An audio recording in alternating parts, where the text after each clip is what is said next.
Davidson, qui a appartenu à Johnny Hallyday au sommet. Johanna Chabas, vous êtes sur place. Bonjour Johanna, ce qui vous a frappé, c'est ce qu'on s'est dit en préparant l'émission, c'est l'émotion qui régnait ce matin. Il y a beaucoup d'yeux rougis.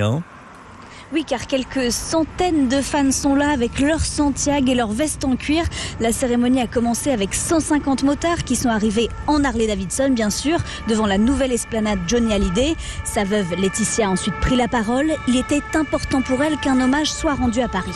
Johnny nous a tant donné que nous devons lui rendre, chacun à sa mesure, une petite part de ce qu'il nous a transmis.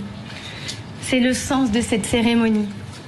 Ancré pour toujours dans le sol de Paris, la trace de son passage parmi nous.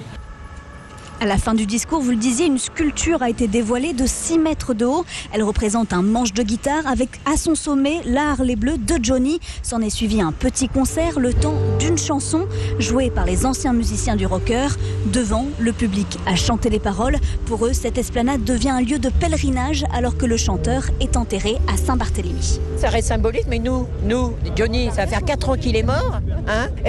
On n'avait toujours rien. On n'avait rien pour se recueillir. C'est sûr qu'on viendra tous entre fans, puis espérons qu'on fera la fête, et puis au moins on va pouvoir se recueillir. Saint-Barth, c'est trop loin. De toute façon, moi je sais qu'un jour ou l'autre j'irai, parce que je suis à 30 mètres de côté pour et j'irai. Et c'est notre Johnny, puis il nous manque, quoi, c'est tout. Les fans du rocker sont maintenant en train de découvrir le Johnny's Bar, inauguré à l'Accor Arena, pour patienter avant d'aller au concert hommage de ce soir. Merci beaucoup Johanna, c'est vrai que c'est bien qu'il y ait un lieu de pèlerinage en France métropolitaine.